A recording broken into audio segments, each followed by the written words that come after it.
اللهم سيدنا محمد وعلى آل محمد وسلم اللهم صل على سيدنا محمد وعلى آل محمد وسلم اللهم صل على سيدنا محمد وعلى آل محمد وسلم اللهم صل على سيدنا محمد وعلى آل محمد وسلم اللهم صل على سيدنا محمد وعلى آل محمد وصل على سيدنا محمد وعلى آل محمد وسلم اللهم صل على سيدنا محمد وعلى آل محمد وسلم اللهم صل على سيدنا محمد وعلى آل محمد وسلم اللهم صل على سيدنا محمد وعلى آل محمد وسلم اللهم صل على سيدنا محمد وعلى آل محمد وسلم اللهم صل على سيدنا محمد وعلى آل محمد وسلم اللهم صل على سيدنا محمد وعلى آل محمد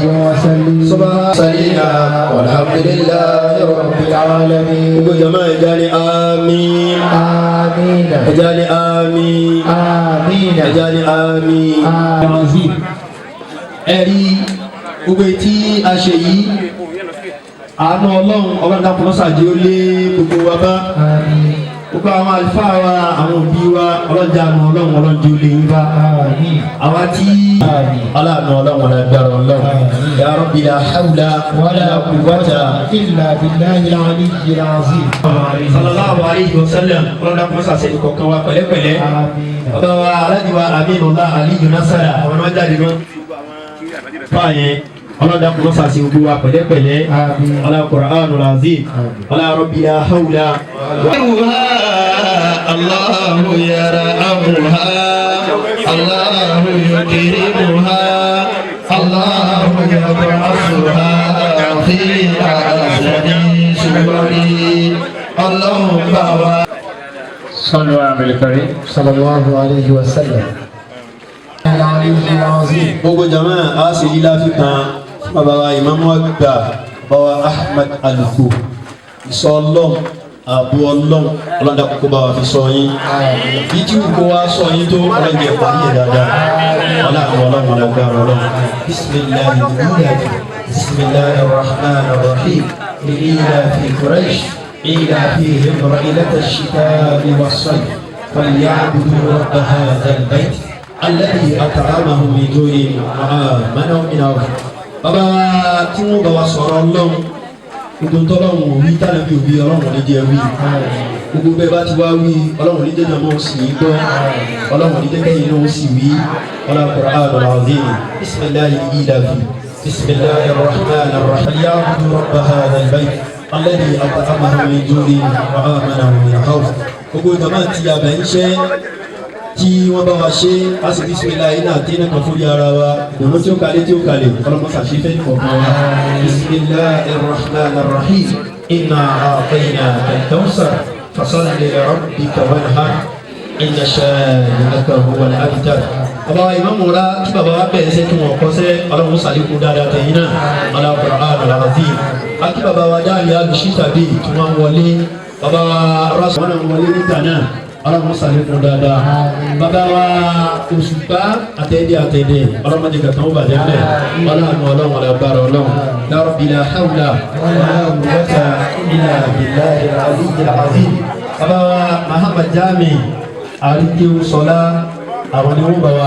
wa kullukum tasiru ila turabi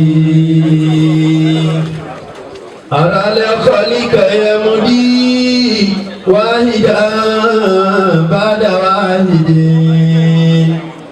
فيا ليتني أدري متى أنا مادي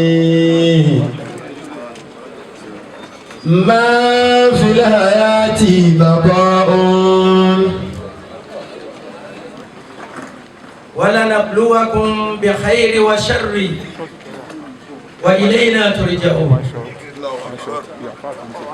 والصلاة والسلام على أشرف المرسلين سيدنا ومولانا ونبينا وشفيعنا محمد صلى الله عليه وسلم. القائل جاءني جبريل فقال يا محمد صلى الله عليه وسلم عش ما شئت فإنك تموت وحبب ما شئت فإنك مفرقه وعمل ما شئت فإنك يجازي به يوم القيامة. الله. وبعد السلام عليكم ورحمة الله وبركاته. وعليكم السلام ورحمة الله تعالى وبركاته.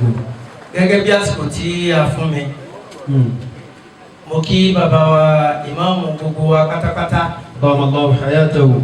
kíkí bàbá yìí máa fi kí gbogbo ẹ̀yà àfàtẹ̀wà kalẹ̀ torí tí a bá ní àmọ́ dábọ̀ gbogbo wa bí a ṣe pọ̀ tó ń bí àwọn àfáàní kan ọgbọ̀n ṣẹ́jú àsìtíìkì wa tán. Allah. tá a bá wá kẹ́nìkan tá a kẹ́nìkan lọ́dà pé àwọn ọ̀jẹ́ nǹkan kan wàláì gbogbo wa nìkan wájú ọlọ́. Salamun alaykum. Akíyín ló kọ bàbá ní kalẹ̀. Ya a'immatayna. Mo fi kíkí. Kadhal ulama. Ad-dinu fina. Ọlọ́run pé àdánwò yìí kà. Allah. Mo fi kíkí rẹ̀ kí gbogbo àwa jàmáà lọ́kùnrin pátá. Ọlọ́run ọba kó bá a dúpẹ́ fún yín. Àmín. Àwa náà kú palẹ̀ mọ́ tara wa. Allahu akbar. A kú múra sílẹ̀. Bí òjò ní ìjọ kan ní ọ̀jẹ̀, kò ní ọ̀kà tó dínkù bẹ́ẹ̀ ni. Mo fi kíkí àwọn ìyá tó ṣẹ́kù tí wọ́n ń jẹ́ ìyá fún àwọn aláàjì wa Aminullah Nasara. Mo fi kíkí wọn kí gbogbo ẹ̀yin ìyá lápapọ̀.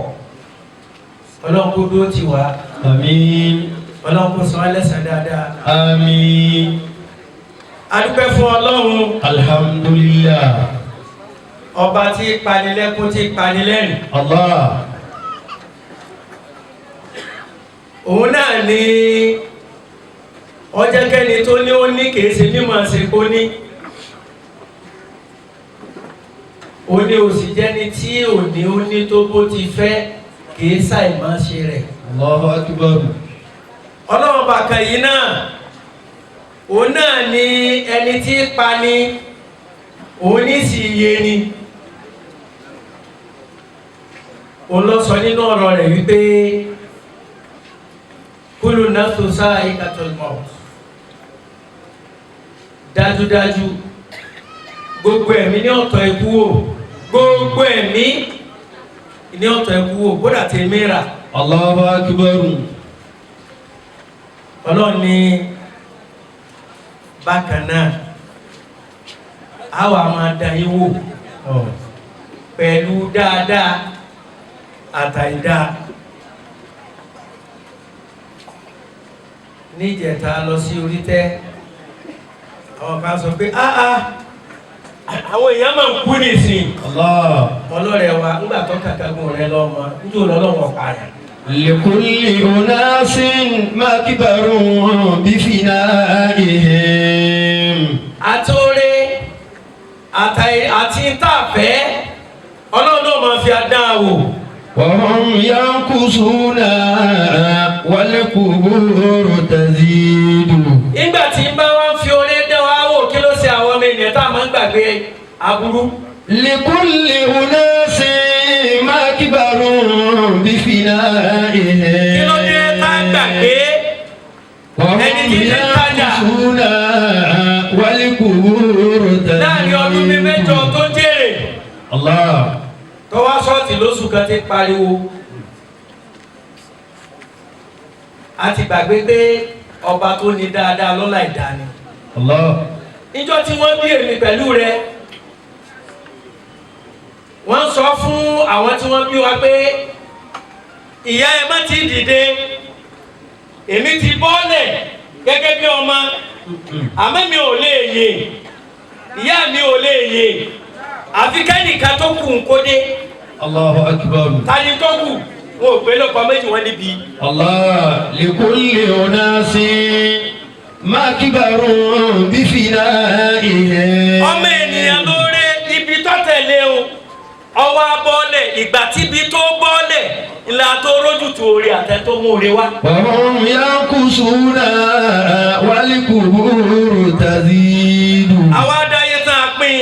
الله. a ní kó rí wọn máa gbádùn ìwọ bí ẹbọ mọ́lẹ̀ a sì jọ wá ní ó dandan kó wá bẹ̀ wá wò. الله. kí ló dé tí wọ́n fààyè pé bí rẹ̀ wà bẹ́ owó lẹ̀ tí wọ́n fi ronú pé kọ́sàmọ̀dá tọ́ba wa kú díẹ̀ ọwọ́ àgbẹ̀nu ó kẹ́ wà lẹ́nìkan ní sí ọ́ tàbí sí ọ́ gbẹ̀dúgbà. ذلك يمضي واحدا بعد واحد. àfa onítìrà tọ̀hún. يا ليتني. onísàmánìyà tó lè mọ́rí ìlà kúrò àjùmá. الله. ọmọ ènìyàn gẹ́gẹ́ bí àsìkò ìfẹ́kẹ́ máa jẹ́ àmà ẹ̀yọ̀ wà ní Muhammad sallallahu alayhi wa sallam. gbogbo tí bá ń jọ́ mọ ènìyàn nǹkan mẹ́jọ máa bá ọ̀fẹ́ o ọkọ̀ o kódà àwọn ànábì ọlọ́run ká má ṣẹ̀ṣẹ̀ sọ wà léyìn àwọn ànábì ọlọ́run gangan kò fi wọn lọ́rùn lẹ̀. Allah. mẹ́jẹ̀ẹ̀jọ yìí yóò kèmí yóò kàn wọ́n náà afẹ́ mẹ́rin àfẹ́ mẹ́rin àwa fẹ́ o àfẹ́ o yóò tẹ̀léra wọn náà ni tọ́ka bá ti dé èkejì ń bọ̀ ìbejì ni wọ́n. alákọ̀ọ́kọ́ ni sùúrù ìdùnnú máa báyàn tí ìdùnnú bá bọ́ àwọn àgbàlagbà ní èèyàn dùnnú ni máa yọ̀ torí tó o bá yọ̀ ó ṣubú. dùnnú níwọ̀nba kọ́ wá fàyè pé kò síyèméjì ṣé oore ti ìdùnnú ṣáájú ìbànújẹ́ ọkàn mi. sururun wa huzunun. ọlọ́mọ jàrí ìbànújẹ́ kì í ṣàdúrà. Allah. kì í ṣe àdúrà. àdúrà tó lè ràn ìbànújẹ́ rẹ lọ ni pé nígbà tó ń dunnú kọ́ mọ́ bàdúrà fún abẹ́ lọ́gbẹ́ tọ̀ kò sí ní tó lè yẹ ìbànújẹ́ mi. Allah. gbogbo bí mo jẹ́ dé mo gẹ̀ẹ́sì dé má jẹ́ irinṣẹ́ débẹ̀. fìbànújẹ́ mi mọ lára èmi nìkan má jàrá yé ọmọ.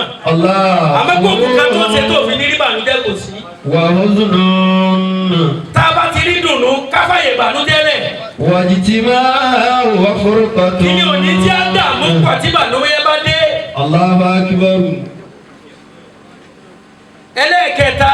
wajtima'u. sururu wa husnu wajtima'u wa furqa. ẹ̀jẹ̀ agbọ́dọ̀ tóbi. Allahu akbar. ẹ̀jẹ̀ agbẹ́ ọlọ́run ọba tóbi. Allahu akbar. sururun wa huzunun. wajtima'u wa furqatun. àkójọpọ̀ máa wà. Allah. àkójọpọ̀ yóò máa wà. bó ṣe dúkìá ló ní. Allah. tó ń kó jọ rántí pé ìpínyàwó dé láàrin àti dúkìá náà. ọ̀kọ́ ṣẹlẹ̀ so tètè máa lo dúkìá náà kọ́kọ́ tó ṣẹlẹ̀ sọ́nù méjì. wajtima'u. kí ni fúrúkà tó rẹ̀ ní pé inú kọ́ tán kó o fi dúkìá lẹ̀ fáwọn tí wọ́n mọ̀ yàtọ̀ jẹ kí wọ́n mọ bọ́ náà bùnà. Allah. àbí kó tiẹ̀ máa bẹ́ kí ní kò wọ́n tán lójú ẹ̀ ọ̀ká gbọ́dọ̀ ṣẹlẹ̀ ní méjì. Allahu akbar. èyí ò ní Yorùbá fi sọ fún awípàdé jù lówó ẹ̀tọ́jú ẹ̀ wà á ní tí bá ti jó ọ lọ́wọ́ máa ṣe kí ni máa fi dó nǹkan. àkójọpọ̀ máa wá ẹ̀wọ̀ ọ̀kọ̀kẹ́ládé bí ẹ̀wọ̀ bá ti pọ̀ tó yìí within 3 or 4 hours àti túká báyé ti rí nù. sórí pé ojú ti rọ̀ rẹ. wa usrun. ìwọ ìyàwó tó tí ẹ sọ ẹ pẹ́ parapọ̀ ẹ mọ́jà mọ́ ẹ forí ṣe kínní tó pé ń sá lọ ni kí ló ń kán rẹ lójú sí. Allah. ọmọ bọ́lọ̀ ti dà yín pọ̀ ní èèfọ́ lọ́hún lẹ́ẹ̀kọ́ yẹn ju yín.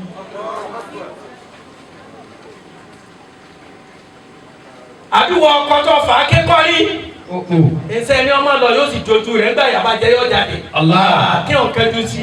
sururun wa huzunun. bí wọ́n bá lọ òun ọ̀ lọ. wajtima'u wa furqatun.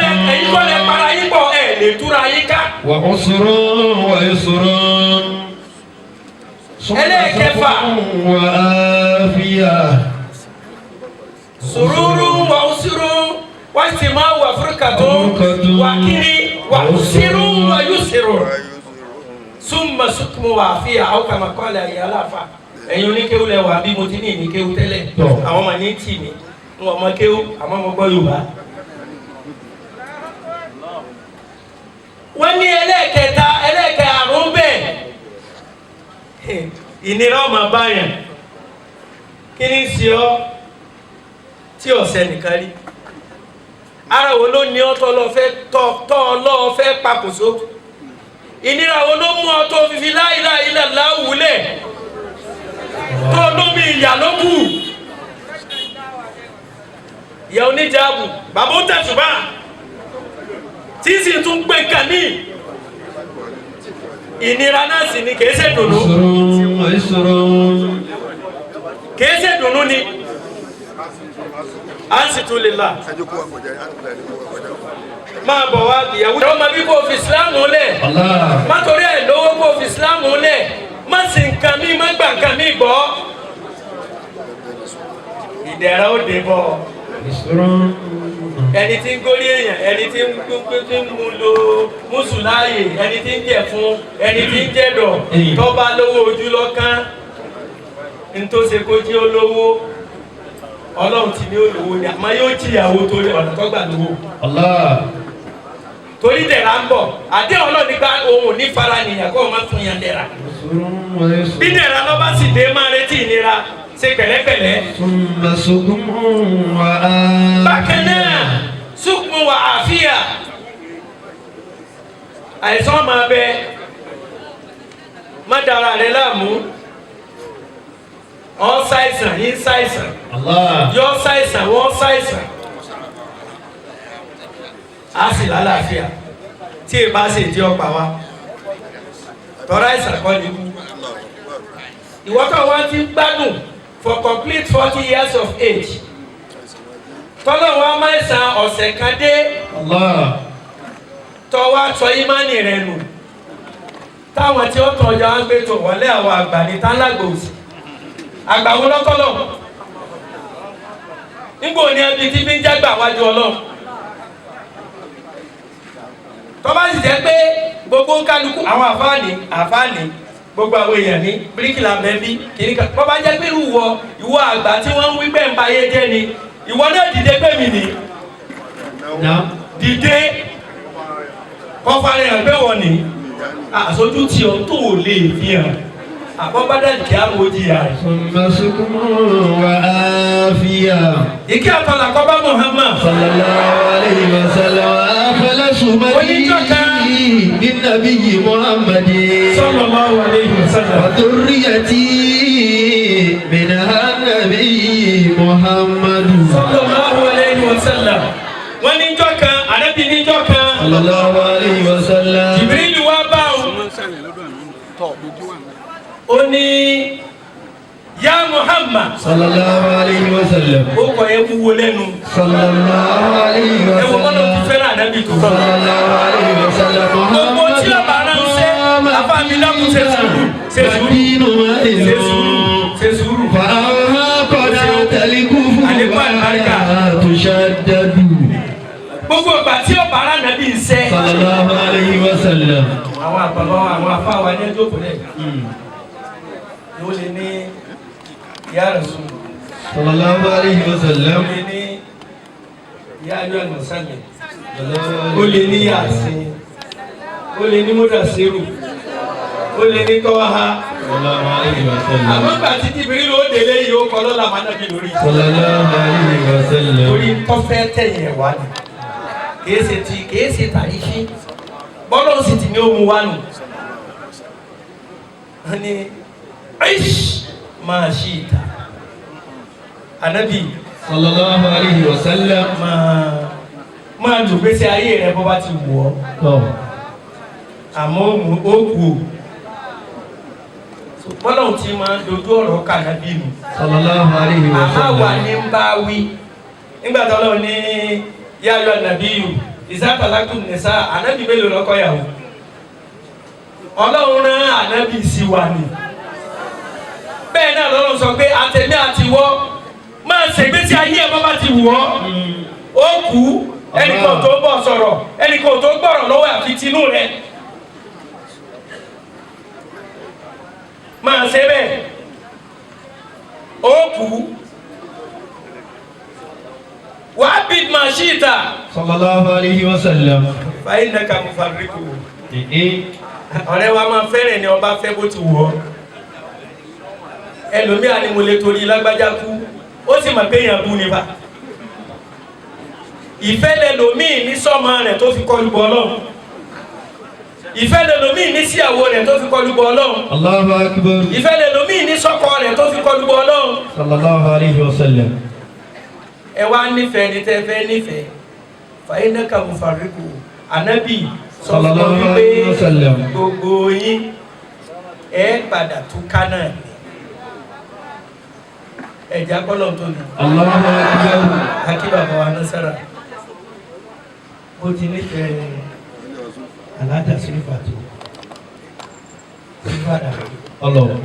bí sílífà náà ti nífẹ̀ẹ́ ọkọ rẹ̀ tó ìjẹ́ ńgbà tó dé ó lè sọ fásitì ní pé yé ń dágbére fọ́kọ mi báwọn ọmọ rẹ̀ ṣe nífẹ̀ẹ́ ìyá wọn tó wọn lè dá dúró bó náà ṣe nífẹ̀ẹ́ wọn tó Ọlọ́run ti pa mí àwọn ọmọ mi rè Ọlọ́run ò gbà torí náà ẹ jẹ́ á ṣe pẹ̀lẹ́pẹ̀lẹ́ ẹlòmíì bàjẹ́ débi pé ẹ ní mọ tí wọ́n ń jà sí tí wọ́n torí tó lè mú yàn máa jà tí wọ́n máa yan òdì tí ó sì kú òní pé kèé ṣe lọ àmẹ́lòmíì tí ọba jókòó tẹnìkan bẹ́ẹ̀ pé sílábàjá ló kù tó bí ní jókòó ọ̀dà àtẹnitọ́ fẹ́ rí àlàájá sí nípa kò rí mọ́ àtẹnití ọ̀bá àlàájá sí nípa kò rí mọ́. Allah. àtẹni alájà sí bánà fẹ́ máa rí kò rí mọ́. Allahu akbar. ntí ó pẹ̀kun wa nù. wọ́n nígbà tí àsìkò òjíṣẹ́lá Muhammad tó. sallallahu alayhi wa sallam.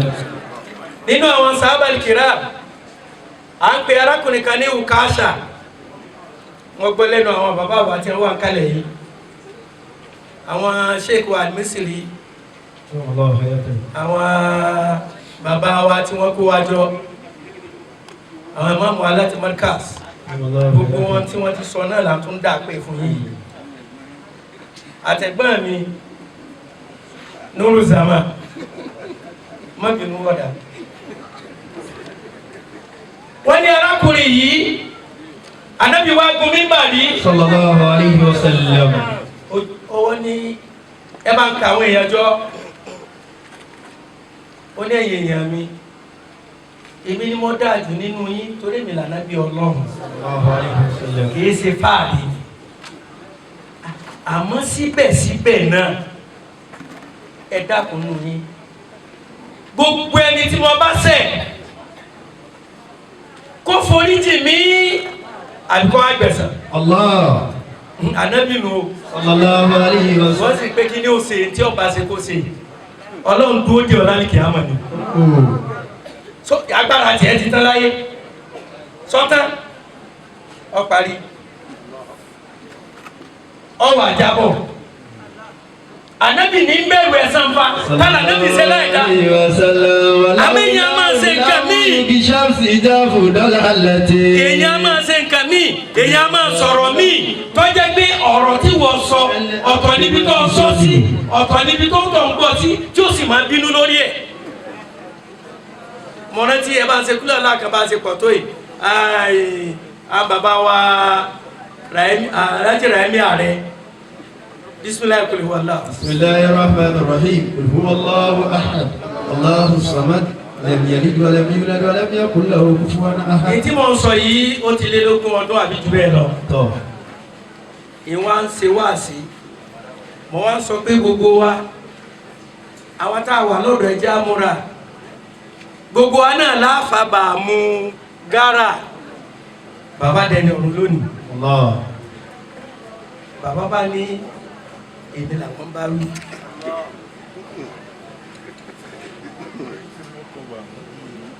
mo ní bàbá èmi ò ró lọ bẹ́ẹ̀ ṣe ró lọ́hùn ṣe bẹ́ẹ̀ àgbàlẹ́dé yàtọ̀ fún ètò akọ fún iṣẹ́ ebe ti kọ̀ mí. gbogbo àná làákọ̀ ní tí mo gbà lérò nù kí ni mo gbà lérò ni pé èèyàn máa tara ọ̀rọ̀ sẹ́yìn èèyàn máa tara ìrìn sẹ́yìn tó sì ní mà eléyìí lànà fi ní ẹni máa bá sẹ̀ agbẹ̀sán arákùnrin náà gbé ní ọkọ̀ àṣàbá dìde ya Rasulullah sallallahu alayhi wa sallam. nígbà tẹ́ ti ní ẹ̀tẹ́ bá sẹ̀ kó dìde èmi dìde ẹsẹ̀ mi torí nígbà tá à ń ti ogun ká bọ̀ kẹ́tẹ́kẹ́tẹ́ yín tẹ wà èmi tẹ̀lé yín kẹ́tẹ́kẹ́tẹ́ lẹ fẹ́ náà ní èmi náà lẹ fẹ́ bá wí ní àfi gbà ọ̀tẹ̀ nà mí wà ní mi là gan ìsì dùn mí dìtì tí bá ti rí yín ẹ yorùbá náà Muhammad sallallahu alayhi wa sallam. ọmọ jẹ̀rí ni kí o máa ṣẹ̀rí bí gbogbo abábá lọ bá ìtọ́lọ̀ bá forí jẹ àmàdáràn tá a bá lọ wẹ́ni tá a sẹ̀ tọ́mọ ẹkú wàláhì á dìde rojọ́ lálùkìyàmà tọ́ba àrọ̀ lọ́rùn tó ń tọ̀ ń bá ní tọ̀ nígbà tí débi tá a dé ẹ sábà ń filẹ̀ mo filẹ̀ ọ̀bọ mẹ́ àmọ́ ti kú wọ̀ tọrọ àforíjì àbí wọ́n lọ kú ẹni tó ọ̀sẹ̀ kú ọ̀rọ̀rùn fẹ́ni tó ọ̀sẹ̀ ọ̀rọ̀rùn fún ọ tí wọ́n ṣẹ̀ kọ́ ọ máa bẹ láyé kẹ́ni tó sì ọ̀ kú ju kẹ́ni tí ọ̀sẹ̀ ó kú lọ mo rò pé Yorùbá mi yóò ẹ má bínú o ìgbọ́jú bá ń lọ ni torí pé ìwọ tí wọ́n ṣẹ̀tọ́ ń bẹ láyé bó tiẹ̀ torí ijọ́ kan ó torí ijọ́ tí wọ́n gbé wọn náà wò pé gbogbo tí lágbájá fi ṣe mí mo yàtọ̀ ẹni tó wá ti tẹ́ni tó ọ̀sẹ̀ tó ti kú ta ní ọ̀bọ̀n sọ fún ṣé bó ni ó ti sọ pọ̀ ìyá fi o tọ̀ sẹ́ni pé nǹkan bẹ mẹ́wàá ń bẹ lẹ́yìn ikú Ànábì Muhammad sallallahu alayhi wa sallam. èwo náà fẹ́ ṣe ń bẹ̀ so foríjì wá ní àbọ̀gbẹ̀sán ó ní Rasulullah sallallahu alayhi wa sallam. gaskiya máa gbẹ̀sán ọgbẹ̀sán ó ní bí ó ti rí nù ẹ̀jẹ̀ àgbẹ̀ ọlọ́wọ́ bá tó Allahu akbar. ẹ̀kọ́ pọ̀ lọ́dà ìtàn yìí Ànábì ó sọ pé ta ni bàbá tiẹ̀ lẹ̀ sallallahu alayhi wa sallam. èmi sí wọ Tọ́fi bẹ̀rẹ̀. èmi tọ́lọ́wọ́ bá ń bá sọ̀rọ̀ ìwọ tí n bá nílé gbé ọmọ yóò gbé ọmọ. Allah. Ànábì ọmọ sẹ́bẹ̀ ẹ̀kọ́ kan nù ẹni Ọlọ́run bá ń pọ́n lé tó bá ga ìrora rẹ̀ ńlẹ̀ tí ó ra àwọn èèyàn kó mọ́ra ni ọ gbọ́dọ̀ dẹ́kun Ọlọ́run jẹ́ mi bàbá ogun wọ́n ti ṣe bàbá wa imam wọ́n ti ṣe àpèjúwe kan fún wa òun náà ni Allah. Ọlọ́run sì ṣe ìmáàmù mi ló kọ́kọ́ tẹ̀lé tí bàbá wí torí ìmáàmù ni náà ìbí ìwọ ni ó ṣe ẹ wá sí náà tẹ́lẹ̀ kan fún ìmáàmù. Bismillahir rahmanir rahim. Inna a'tainaka al-kawthar. Fasalli li rabbika wanhar. Inna shani'aka huwal Ọlọ́run jẹ́ mi wọ́n kú. Àmín. Ànábì ní tọ̀ kí ló wá fẹ́ ó ní gbẹ̀sán Sallallahu ni. alayhi wa sallam. Bilal lọ mú ẹgbà tí mo máa fi na kẹ́tẹ́kẹ́tẹ́ mi wá lọ mú wá yọ wọlé wọ́n bá yàwó Fatima èwo ló dé ohun bàbá lọ ó ní bàbá ọmọ lọ bì kan ẹnìkan lọ́mọ ní bàbá náà òun fẹ́ na bàbá Allah. Fatima ní náà táyì Ọ̀nà bàbá rẹ̀. bàbá tèmi ọwọ́ adúró ń sàwọn tí ó ṣẹlẹ̀ nínú ilé tó wà ń retí ìró bí wọ́n ti mẹ́gbàdé tí wọ́n fi ẹgbàdé lọ ọkùnrin náà Sayyidina Umar radiyallahu anhu Radiyallahu ta'ala anhu. ó ní Ànábì ẹjẹ́ àsorí eléyìí kalẹ̀ eléyìí rí yín fìn Ànábì ní Ọlọ́run máa yè rẹ nínú àlìjánnà kéwù mi ọ̀pọ̀ ni àmọ́ ẹ̀yin tẹ́ ké ẹ ti máa mọ̀ bí nọ́ọ̀sì yẹn ṣe wá. ẹlẹ́ẹ̀kejì Sayyidina Aliyu Allahu wajhahu. òun náà tún dìde Ànábì ní Ọlọ́run máa yè rẹ nínú ọgbà àlìjánnà Sallallahu alayhi wa sallam. ẹ jókòó lẹ̀ kí ló dé tí ẹ fi dìde ìka tó bá ṣẹ̀ ìlọba gé tọ́lọ́run ọba foríjì mí èmi lọ́lọ́run ó gbẹ̀san lára mi lálẹ́ kìámà. Allah. gbogbo ẹ̀yin alágbára ayé ẹ̀yin tẹ́ súnmọ́ adájọ́ àtẹ̀yin onípò àtẹ̀yin tẹ́ lówó ẹ má fèrú gbàbùkún ẹni ọba tẹ̀ ní ẹjẹ́ ó jìyà ẹ má fọmọ ọlọ́mọ tí ọmọ pààrọ̀ ọmọ kan nínú ẹ̀wọ̀n ọjọ́ àṣírí ń bọ̀ tí ó tù. Allah. Anabi Muhammad sallallahu alayhi wa sallam. ọba gbẹgbà fún òkásà ọwọ́ rẹ̀ ọgbà ayá rẹ̀ ọjà nígbà tó ọmọ nǹkan tí ń fẹ́ ọba súnmọ́ ó ní ya Rasulullah sallallahu alayhi wa sallam. ṣe rí ìgbà tẹ́gbà yẹn bá mi dédé bí báyìí ni kò sì sásọ ń bẹ̀ fà ẹ̀ rọra ká sọyìn sókè sallallahu alayhi wa sallam. Anabi ọmọ kọ sallallahu ẹ máa wẹ̀ kọ́tà nàbí nǹkan wà ó sallallahu alayhi wa sallam. ìdákun bo ni wọ́n ti dé náà sallallahu alayhi wa sallam. tọ́ ọ̀nọ́bì ọ̀nọ́rógbó ibo ló dé owó ló ní tẹ́nìkan ò ní ni ọmọ ló bí tẹ́nìkan ò bí ni ìmọ̀ ló ní tẹ́nìkan ò ní ni àlàáfíà ló ní tẹ́nìkan ò ní jù ọ lọ ni àbí kí nìkan náà tó ti bá nàbí sí tó sì kásọ̀ báyìí. sallallahu alayhi wa sallam. arákùnrin wa rí i pé ibi funfun ànábì ti àjáde. sallallahu alayhi wa sallam. wọ́n á kí sí ànábì Muhammad. sallallahu alayhi wa sallam. ẹ jẹ́ yóò bá ànábì. kàlàwùláwù lámú yòókì ṣàfì já fùdọ́là lẹ́tì. ìgbà tó wá kí sí ànábì tán ànábì náà ṣẹgbà wọn yóò ní èyí ọlọ́run ní tẹ̀mí o sórí ibú kí ní ànábì. ìdágbére ikú ìdágbére ikú lè ń dágbére yìí a ní rí i mọ́ a sì lè sọ pé bóyá tún pàdé lálùkìyámà níbi tí ń wù wá nítorí ìdí eléyìí mo fi á ní ẹ wá ti ní ẹra tó bá fara ka ànábì kò ní í wọná èmi ọ̀fẹ́ wọná ni mo dá gbogbo ọgbẹ́ tí mo dá. kí ni ànábì fẹ́ kọ́ wa ń bẹ̀. sallallahu alayhi wa sallam. wọ́n wá ṣe wọ ni ẹ dákun ẹ bá tọrọ kúlẹ̀ aláà fún bàbá mi. bisimilayi rahman rahim qul huwallahu ahad allahu samad lam yalid wa lam yulad wa lam yakul lahu kufuwan ahad. wọ́n ní wá ẹni tó ṣe ọ̀ wá bẹ̀ ọ́ ọwá ló tún sọ ní ara mi gbangba ọwá dàbí òun bò mí kóró bàbá mi tó bá fa sọ òun yá ń kọ́. ibo jẹ tó máa sọ wá. ṣé bó tún máa sọ ọ́ dàbò bọ́ bá fa ya kí lọ́ọ́ dẹ̀ wò. kò sí tẹ̀sí. bọ́ bá ní tó ń sọ bó ti rí dàlùkẹ́ amánu bí ó ti ẹ̀ jìyà ó ti bà ọ́ jẹ́ náà. ó ti wá rí nàrí pé tó ń ṣe ọ̀dà kí ló ń fún ká máa sí. torí náà ẹjẹ́ arẹ́tẹ̀ kìámà ìṣẹ́jú mẹ́ta tí wọ́n ló kù. ìṣẹ́jú méjì ni mo fi kẹ́kún. ani mo fi kẹ́kún. sallallahu alayhi wa sallam. ẹ̀yọ̀ bá anabi Muhammad. sallallahu alayhi wa sallam. ani mo fi kẹ́kún. nínú rẹ̀ náà o ti kún o ti kún dàgbà. ẹ̀yọ̀ bá anabi Muhammad. sallallahu alayhi wa sallam. ẹ dákun ẹ jẹ́ ìtókù ni pé ẹ jẹ́ wà forí jà kálíkì àmọ́ wò lè dá ẹ dákun ẹlẹ́ẹ̀kejì òkú ẹ dákun torí tọ́lọ́run àwọn afá máa ń sọ fún ẹ jẹ́ àfi ṣiṣẹ́ ṣe tó kù bá ti kú kò ní ìdíkẹ́ máa wáyà lásàlá ìdíkẹ́ máa wá bàbá ẹ̀ máa mú kí ọkọ lọ́ba kú wọ́n níyàwó rẹ̀ ọ̀wẹ́ níyàwó rẹ̀ ọba lè wẹ̀ kọ́mọ rẹ̀ ọkùnrin ọ̀wẹ́ níyàwó lọ́ba kú kọ́kọ́ rẹ̀ ọ̀wẹ́ kọ́kọ́ ọba lè wẹ̀ kọ́mọ rẹ̀ obìnrin ọ̀wẹ́ tá a bá sì dé orí tẹ́ wọ́n ní ká ṣe sàrà ọ̀pọ̀lọpọ̀ wa mọ̀ bẹ́ẹ̀ àti mọ̀ bẹ́ẹ̀ ẹja fi ṣiṣẹ́ ṣe ẹni tó kúkú fún olóni owó gidi tí ó gbé lọ wọ́n wá jẹ́ kí ń ta ilẹ̀ ní kọ́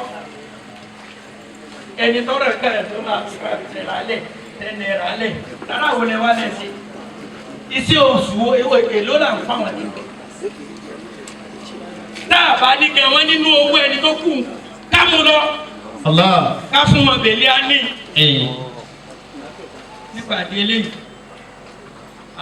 ọ̀gá mi ti ń pàkíyèsí mi pé táìmù ti tó èyí tá a sọ tó ṣe déédéé ọlọ́ọ̀fọ̀ aládá. àmín. èyí tó kù jẹ́ káàtó اللهم فرجني مسا فرجني ربنا لا تؤاخذنا إن نسينا أو أخطأنا ربنا لا تحمل علينا إصرا كما حملته على الذين من قبلنا ربنا لا تحملنا ما لا طاقة لنا به واعف عنا واغفر لنا وارحمنا أنت مولانا فانصرنا على القوم الكافرين سبحانك اللهم وبحمدك أشهد أن لا إله إلا الله أستغفرك وأتوب إليك سبحان ربك رب العزة عما يصفون والسلام على المرسلين والحمد لله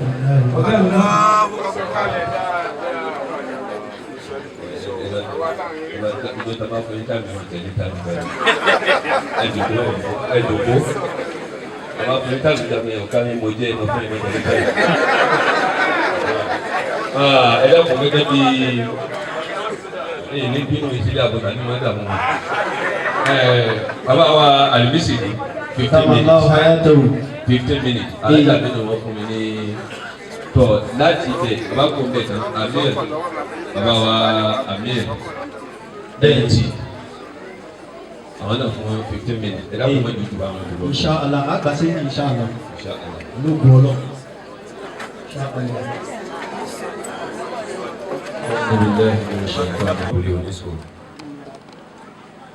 والحق أحق أن يقال فماذا بعد الحق إلا الضلال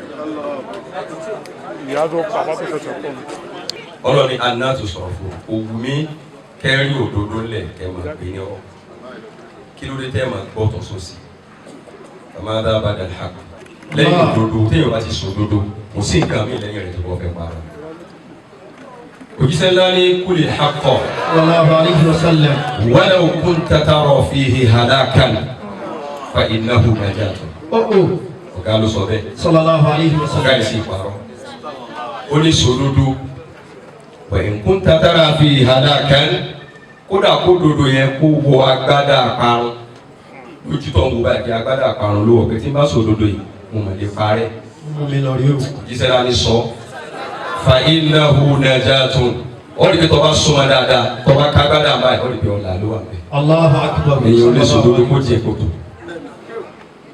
toro tó jíṣẹ́ la fi padà sọ́dọ̀ ọlọ́run wọn là Abubakar sọ olùkúmọ̀ sọ Allahu ta'ala olùdí tí o fi jẹ́ pé òdodo ẹ̀yọ kan ni tó bá kù díẹ̀ yóò bá lọ́dà tí máa wí nù tá a lè lè sọ òdodo mọ́ ọlọ́run máa jẹ́ àlè mú máìkì. àmín inú ilé yìí ọlọ́run á dúpẹ́ fún alhamdulillah inú àwọn ilé tá a máa fi yan gani pẹ̀lú bàbá wa nínú láì nasara alhamdulillah ọlọ́run kẹ́ bàbá náà púpọ̀ ìsìtìfà wọ̀ ọlọ́run ó lè mi àwọn sọ mi wá sí àfi àwọn ìsìtìsínà òdì ẹ̀ báyìí náà máa rí àyàfi ẹ̀sọ́ olówó tẹ̀ mọ́ tó wọ rẹ̀ máa ń lé ní 40 years kì í ju 40 lọ ọlá ilé lógójì ọdún ọba mọ ara rẹ tó bá wà lọ́wọ́ rẹ báyìí kò lè ju 40 years lọ yóò máa rẹ̀ ẹ́ tẹ bá wá ara wọn tán lé 40 tẹ̀ tó ń kó kọ wọn bàbá wa jí lù ọ̀tọ̀ làwọn yẹn. Allahu akbar wọ́n dá nǹkan pọ̀ pẹ̀lú ọlọ́run ní kọ̀rọ̀ ní táwọn fi dá bá. Allahu akbar ọ̀nkù mi tó tọ́jú mi dàgbà Alfa Abdul Latif baba Nasara ọmọ wọn tó ní Leto Enterprises Leto Tailoring. Allah pé èèyàn lọ́dún èèyàn báyìí tí mo gbọ́dọ̀ wọn 1976 ọlọ́run kò bóri jẹ́ ọdún náà. àmọ́ as of 78 79 náà ti máa sọ̀rọ̀ bàbá wa nínú láì Nasara tá ti ń sáyé bẹ́ẹ̀ ni abẹ́ẹ̀kọ́ bàbá wa kan wà lórí ìjókòó ìmọ̀gàdì má bàbí tá ìjókòó sí Aláàjì Tíkò ọlọ́run kẹ́ púpọ̀ àwọn náà pa nítan fún wa pé bàtà wọn wà ní primary school náà ti lọ́ máa gbowó oúnjẹ lọ́wọ́ Aláàjì Nasara fọ́jú orí Aláàjì Tíkò àti success ayé rẹ̀ fi dí ìgbà tó lè wà lẹ́ni tí ń gbowó oúnjẹ lọ́wọ́ ẹnìkan ẹni náà tún wá wá dìsìn ìwọ bíra rẹ kí ló dé tá náà fi jọ òní kàtún bẹ̀ sí olóbi kódà sí àfàtàǹsì ẹlòmíà ní ń lo ìgbà tiẹ̀ lọ́wọ́ ni àwọn kan ti lò ó torí tọ́lọ́ báńkì sí ọlọ́run wá ní ń lo ìgbà tiẹ̀ lọ́wọ́ àfi tá a bá ṣe bí táwọn tó ṣubú ṣe sí lókun. Allahu akbar wọ́n fi tẹ́kùlù wọn fún wa. àwọn ìfìdí gbogbo wọn bàbá wa wọ́n ìdí ìlàjà ní Bello wọ́n lọ 60 lẹ́nu pé àbẹ̀rẹ̀ wà sí ọgbẹ́ lọlé 70 ọ̀sìn ní lùgbà tí lọ́wọ́ ẹnìkan náà lò lánàá ẹnìkan náà fẹ́ lò bọ́kàn rẹ̀ ti dọ̀tí ìsìsìnáwó máa ń wà tẹ tí kọ̀rọ̀ rẹ bá ti da pẹ̀lú Ọlọ́run wà láì gbàgbọ́ ọ̀nà dá tó bá rí bàbá wa mélòó láì nasara Ọlọ́run nípa ìdásá yìí. àmín. sẹ́rí inú ilé wọn pa alásàmà fún wa ẹ̀yin kọ́ nọ́mbà wí o ìwọ tó gbọ́rọ̀ ní nọ́mbà wí. ọmọ kọ́ gbọ́rọ̀ dì sí.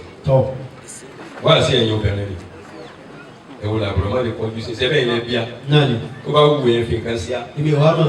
tí yín bá yín lọ. ẹ̀bẹ̀ mọ̀ náà.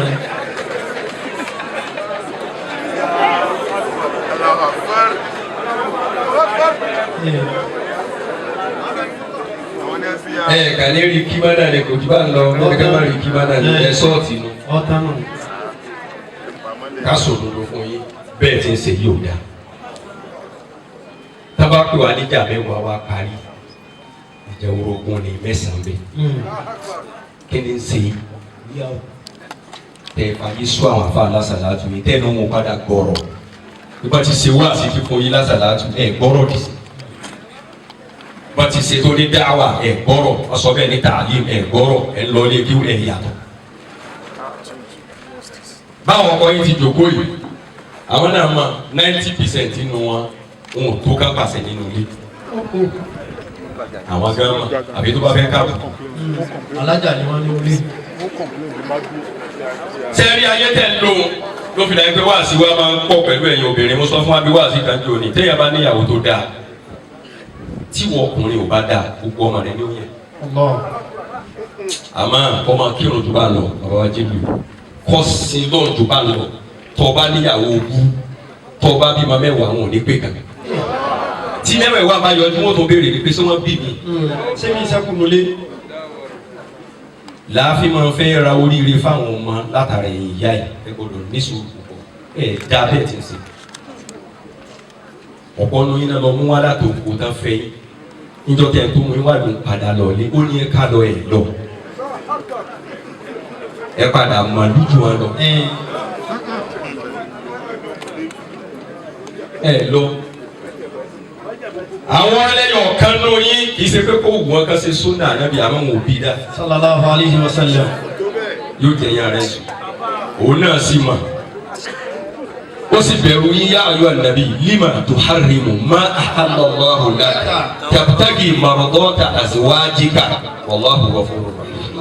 bàbá wa sọ pé tọ́lọ̀ bá ń bá nàbí wé àrẹ òjíṣẹ́ ńlá kọ́ ọ̀gá kọjá bá òun àtọ́lọ́run rẹ̀ tayọ kó bá wí òjíṣẹ́ látọ́lọ́ fẹ́ bá wípé kọ́kọ́ sọ pé ọ̀rẹ́ mi kò kàn ní sọ fún ọ ní o afallahu anka ìmá àzẹ́tẹ̀ lọ́wọ́ mo ti dárí jọ náà kò kàn ní sọ ni ọba má ṣe báyìí bọ́lọ̀ tí bá nàbí sọ. sallallahu alayhi wa sallam. abasa watawalla kò sọ pé abasta watawallaita. sallallahu alayhi wa sallam. òjíṣẹ́ lákọjá báwọn. sallallahu alayhi wa sallam. tọ́lọ̀ bá ti ń bá sọ̀rọ̀ àwa nígbà ó ní lima kí ló dé ẹ̀yin ọkùnrin tuharrimu ẹ̀ sì sọ di haramu fúnra yín ma ahallallahu laka ntọ́nà ń pè ní halali fún yín onídìí ojú yí pé tàbítẹ́kì mọ̀rọ̀dọ́ta azwajika ọ̀gá fẹ́ kí ìyàwó rẹ̀ obìnrin. bẹ́ẹ̀ ni yóò ṣe àgbákò fún un. ọlọ́ni wallahu ghafurur rahim mo mọ̀ bẹ́ẹ̀ ní gbọ́nà wákùnkùn sẹ̀mí padà dárí jìnnà àmọ́ kò dá bẹ́ẹ̀ tí ń ṣe ìfẹ́ bẹ́ẹ̀ tí ń ṣe. ẹ bá rẹ̀ tí ò fẹ́ méjì kì í ṣe pé kó mọ̀ pé Ọlọ́run fẹ́ àmọ́ wọn ò bí dá. ẹ̀yin tẹ̀ lé múra kẹ́ máa lòde kẹ́ wá dẹ́nu ọ̀nà bolódà àṣàkẹ́ olódà fún ṣé ẹ gbọ́ pé ìyàwó alájẹ náà sára fún àná ọjọ́ mẹ́ta ọkọ rẹ ní fúnlẹsì àmì yìí wà tó bẹ kó wà ní padà lọ́dún lílọ bọ́ aṣọ tó wọ̀ ọmọ ìwọ lẹ bá ìwọ náà ni kò sọkùnrin náà 90% tó jòkó ìwọ̀n tó kápá sẹ́wà ibi ìbẹ̀rù sí ẹ lọ́kàn ni tẹ́yà bá ti ń gbáyé pé ń bẹ̀rù ìyàwó ẹ̀ àbí yọ obìnrin ọ̀sáyé kọ́kọ́ rẹ̀ ń bẹ̀rù àti pàṣẹ 70 years ìrìn tó bá kú téèyàn ó débi àlìjánnà lèyàn ti máa kó òun àlìjánnà. ìrìn téèyàn lè rìn ní 70 years tó bá kú sẹ́nu ọ̀nà àlìjánnà yóò ti máa kó òun àlìjánnà. tó yẹ kí bọ́ọ̀ ti rí nù ọ̀ ní kó òun àlìjánnà bèbè kọ́. ọkọ̀ òde báyìí sọ̀rọ̀ àlè bọ́ máa wí àfi kẹ́kọ̀ọ́ dẹ́mu wa èwo ni bàbá rẹ̀ bí ó sì yàrá ti ń sọ wọ́n máa dá lọ́ọ̀ nítorí rẹ ti gbálẹ̀ bẹ́ẹ̀ ti máa wí. bàbá ọmọ rẹ. ẹ̀yin ọmọ kan náà sì wà torí yín ò pé ibi tí wo mọ́. ó ní aláàjì wọ́n fìyà jẹ mọ́ mi gan. mo ní béèrè méjì sí mẹ́ta ọmọ tí ó dá sáàrin bàbá rẹ àti ìyá rẹ tó bá lè dá ọmọ mẹ́ta yọ lè dá sí. lọ́wọ́ sí pẹ̀lẹ́pẹ̀lẹ́. njọ́ tó ń fẹ́ lọ tọrọ ọmọ rẹ̀. ọ̀sìn ẹ lọ àdé. kò dáhùn àdéjọ́ tó fẹ́ lọ tọrọ ọmọ rẹ̀ sẹ́ tó fẹ́ fẹ́ fún bá rẹ̀. ẹjọ́ lọ ní àbí. ìfẹ́ ló kún sokoto. ọ̀ síbẹ̀ adékọ́rò kò tọ́ sẹ́nu rẹ̀. njọ́ tí wọ́n fa màá rẹ̀ fún bá rẹ̀ báyìí. ọwọ́ àánú ọ̀tá fi màá rẹ̀ lé lọ́wọ́. kò dáhùn ọ̀ síbẹ̀ nígbà tí kò máa fún lówó ọbẹ̀ tí máa ra sọ fún ẹjọ́ máa pé owó fún wa ní àbí kò sí. ìjà tí mo bẹ̀rẹ̀ lójú ẹni ṣe parí lójú ẹni. tí ìbá ṣe kọ ọyọ máa lè ó lálàjì wọ́n fi ìyà jẹ mọ́mí gan ọ̀rọ̀ ọkọ àti ìyàwó ló ń dá sí ìyá rẹ ní jà fún ẹni ó ṣe báwọn kí lẹ rò pé yóò ṣe forúkún yẹn. ẹni tí bàbá rẹ ṣe ẹ̀yà rẹ kí ni external nìkan ò bá ṣe bẹ́ẹ̀ ti ń ṣe nù ẹ̀yà gbogbo lé tẹ́ pé gbogbo lé níjọ́ tẹ́yìn sì ń dàgbà bọ̀ tán bí yàrá méjì mẹ́ta mẹ́rin à ń kúrò lẹ́ máa ń wọ̀ lọ́jọ́ ọdún táwọn bàbá yóò gbé bọ́ọ̀lù àsọkalẹ̀ tí wọ́n máa gé ẹ̀pin ní nísìn gbogbo ọmọ ọlọ́mọ tẹ̀ sí gbọ́wọ́lé bá ọmọ orúkọ tẹ̀ gbọ́wọ́lé bí wọn ò la ọmọ yìí ò lè la. ètò ọlọ́run bó ti ṣe nù èyí tí ó kọ́kọ́ láàrin yóò wá fàdí òkè nígbà tí ó sì ti la ẹnu ẹlẹ́jọ́ wa. àmọ́ kò yìí léètì ṣé yà ń gbọ́ èyí tó ọkọ̀ mọ́ bí ewu tá a bá ti kó omi lọ yọ. tètè ìkáwá àtàlẹ́kọ̀ọ́ kàn máa gi ibi ẹ̀gbẹ́ àrò rẹ̀ ọ̀rán tí a bì tọba délé lọ yọkọ ilé tì èyí tó fi sí di pílò lọ tu kà yọ kúrò èyí tó gbàgà léwu tó fẹsẹ̀ bẹ́ẹ̀dì mú kà lọ yọ kò tí ì létí ọ̀rì ọ̀nà ọlọ́mọba. báwọn bàbá yìí ti máa ṣe látàárọ̀ tá a bá lọ bí iṣẹ́ gbogbo ọkùnrin tẹ̀lé ti máa lọ bí iṣẹ́ láyé torí ìyàwó àtọmọ ni.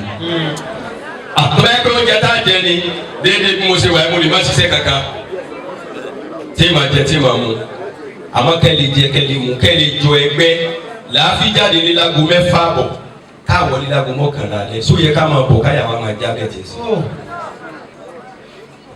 àwọn tó bí a nínú gan ààyè ò gbà wọ́n nínú ilé wa àwọn náà jòkó yìí àwọn ọkùnrin ẹlòmíì màmá rẹ ti wá sọdún káyìn ìyá tó bí ọkọ rẹ ó sọdún káyìn nílé yìí ó tọdún mélòó nílé ọmọ rẹ ó ti lé lógún ọdún tó ti wá sọdún káyìn nílé ọmọ rẹ ààyè ògbẹ tó bí ọkọ rẹ bèlè àbúrò ọkọ bèlè ẹ̀gbọ́n ọkọ èyí tó fi sọ́dọ̀ rẹ ọtọ lé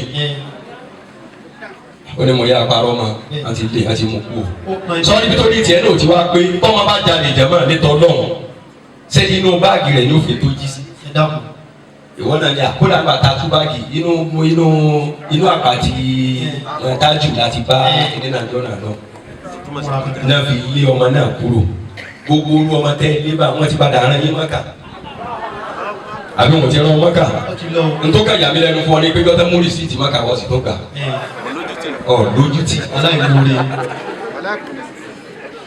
bẹ́ẹ̀ ni obìnrin ti ń ṣe yìí ò dáa tó ẹ dáa ò dáa tó ẹ gbìyànjú ẹ ṣe sàdákà ìwà kẹ́lẹ́ kó lára ọmọ báyìí gbogbo yìí ti dáa tó ìtẹ́ rí àwọn ìyá yín náà rà ẹ rà fọ́ọ̀mù náà irú tẹ̀ ṣe bí ọ̀tá àwọn ọmọ yìí ẹ lè rọ́jú sí sacrifice fáwọn ọmọ àlè mú kan jù yín lọ ọkọ yìí ò lè sọ̀rọ̀ kẹ́ mọ́ fèsì. nínú ìta bá nínú àṣà orí ká sọ fúnbìnrin pé ọmọ ó sẹ̀ lọ́kọ̀ ìyá rẹ̀ wá bẹ́ẹ̀ náà bẹ́ẹ̀ kọ́ tí ìyá bá wá ní wà ní kúnlẹ̀ bẹ́ẹ̀ ìyá wọn àmọ́ ra yóò máa ra bàbà àwọn bá wà ní sọ́ọ́rí kó fẹ́ kó oríkù rẹ̀ bá ọmọ yìí ta ló sẹ̀ ta náà kú. ọmọ ló sẹ̀ ìyá náà bá wí. àmọ́ àwọn ìyájọ́ ní alájẹ mọ́ bínú ẹ̀dá ìbínú sẹ́nu ẹ̀sán àwọn ẹ̀dá fọlọ́ọ̀bẹ̀ yẹ mọ́ bínú mo forí ìyá yín bẹ̀ ní gbogbo wa fi sórí rẹ̀ báyìí. bàbá àbísírí tọmọ bá ṣẹ̀ lónìí ẹ̀yin ẹ kíra ẹ pè ya rẹ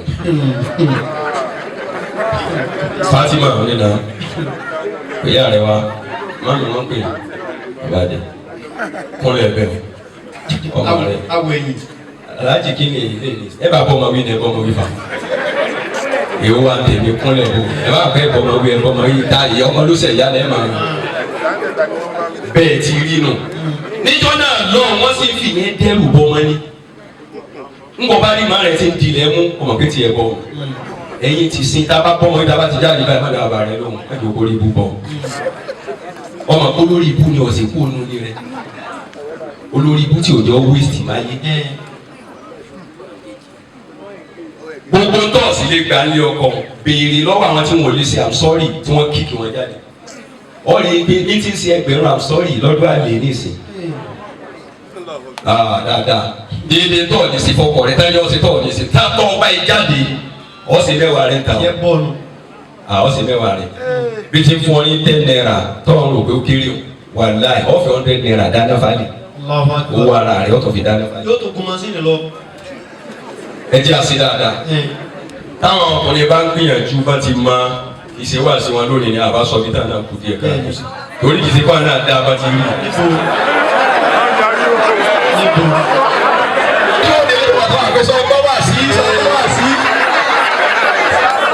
torí máa ń dùn lẹ́yìn ẹ̀yìn náà sẹ́gbọ́ wá sí àmọ́ bọ̀ ti wà ní dandan ìwọ náà kà béèrè jọ̀wọ́ sanwó lè dé wọn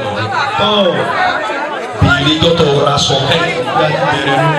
béèrè jọ́tọ̀ sanwó léèwé káyì èmi ò máa kóbìnrin máa ṣe bẹ̀ pẹ̀lú owó rẹ̀ tí ó dáná èyí ó sì délé yóò sì di jẹ́. bó lọ rí lọ́wọ́ rí bá ti sí ọ lóore tí wọ́n gba ọkùnrin tán fún ọ níyàwó ẹ̀kọ́ ń bí ẹ̀yìn ológun ọdún ọlọ́gbọ̀n ọdún tí bàbá ìyàwó yóò wá gbádá yín lọ yín dì mo rí ìwọ tí ìyàwó rẹ mẹ́jọ lọ lé wọn tó jàre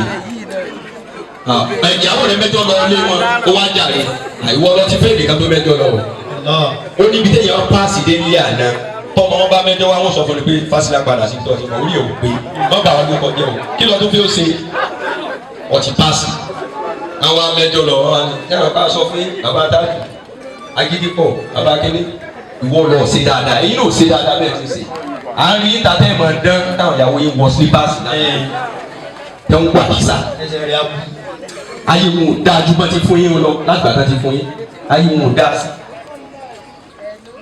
wọ́n fún ìyàwó wọ́n rẹ̀ rọ̀ lọ́ta kó máa lọ ọtún ta ọkọ̀ owó rẹ̀ sanwó gáràjì èyí tára fíríjì fún kó máa fi ta sóbò kó ta kó máa fi ta mínírà ọ̀ ta wọ́n ra mọ́ṣíìnì rán sọ fún kò di méjì kò di mẹ́ta ọtún gbé yẹn náà ta bíra rẹ̀ sólóríire ní ọba